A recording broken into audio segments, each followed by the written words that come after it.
Vossa palavra é uma luz para os meus passos. Salmo 118, um bom dia. Em nome do Pai, do Filho e do Espírito Santo. Amém. Recorramos sempre à poderosa intercessão de Maria Santíssima, nossa Mãe, e de São José, o Justo. E o Salmo de hoje reflete a confiança no poder orientador da palavra de Deus, representando como uma luz que guia o fiel em meio às trevas e incertezas da vida. A metáfora da lâmpada e da luz simboliza direção, sabedoria e segurança ao seguir a vontade de Deus. No contexto hebraico, a ideia de luz é frequentemente associada à verdade, justiça e sabedoria divina. A palavra hebraica para luz, or, traz a ideia de iluminação espiritual, enquanto a lâmpada, ner, refere-se a um recurso de luz pessoal, algo que está sempre à mão para guiar o fiel em cada passo da jornada. A palavra aqui mencionada refere-se às Escrituras, os mandamentos e ensinamentos de Deus que são considerados justos e orientadores para a vida. E nesse sentido, o Salmo expressa um sentimento de dependência da relação divina para navegar as complexidades e desafios da existência. E podemos relacionar com o Novo Testamento, onde Jesus é identificado como a luz do mundo em João 8, versículo 12, onde ele, ao afirmar que ele é a luz do mundo e quem segue ele não andará nas trevas, mas terá a luz da vida, cumpre e amplia a ideia expressa no Salmo. Ele não apenas orienta, mas também revela a plena verdade de Deus e proporciona salvação. Além disso, o conceito da palavra de Deus sendo a luz reflete-se no ensinamento de Hebreus 4, versículo 12, que afirma que a palavra de Deus é viva e eficaz, penetrante como uma espada de dois gumes. E nesse sentido, para os dias de hoje, devemos entender que a luz da palavra de Deus permanece como guia essencial para os cristãos. Em tempos de confusão, incerteza e escuridão moral, o ensinamento bíblico serve como um farol que proporciona clareza e discernimento. Na primeira leitura de hoje, em Provérbios, capítulo 30, dos versículos 5 ao 9, faz parte de uma sessão atribuída a Agur, filho de Jaqué.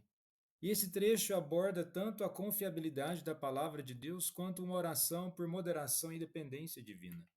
Vejamos que no versículo 5 está assim: toda palavra de Deus é pura, é escudo para os que nele confiam.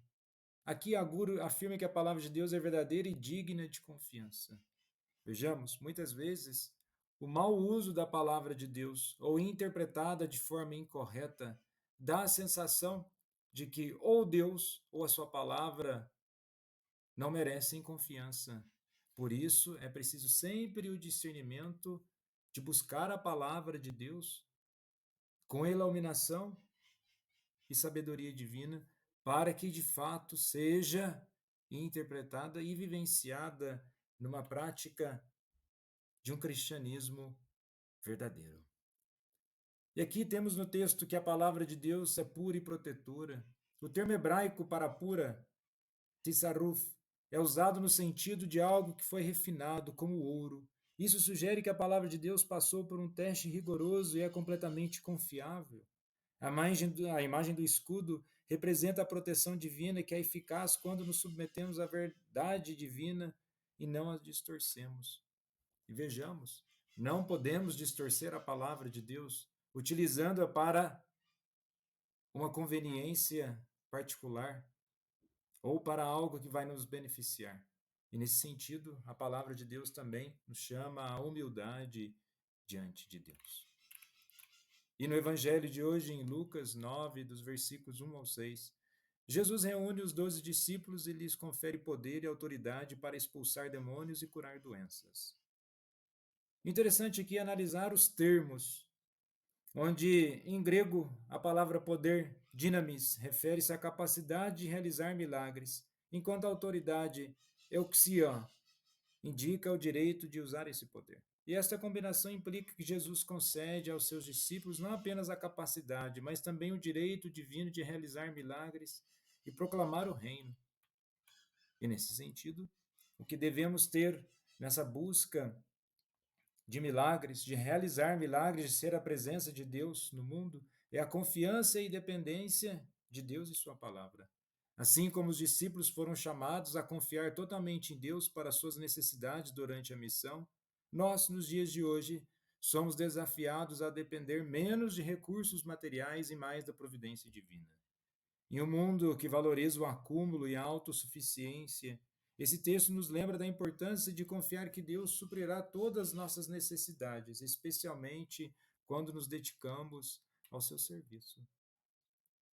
Devemos também buscar o poder e a autoridade em Deus para que de fato ele nos capacite para a nossa missão. Há aqui também o elemento de simplicidade e o desapego, onde Jesus orienta os discípulos a levarem nada além de fé e confiança. E temos sempre a mensagem de esperança, uma confiança radical em Deus, que não brota simplesmente de um achismo pessoal, mas novamente da experiência com a palavra. E quanto mais nós experimentamos a palavra, nós nos aproximamos da realidade em Deus, deixando de lado aquilo que nós vamos projetando em nossas mentes.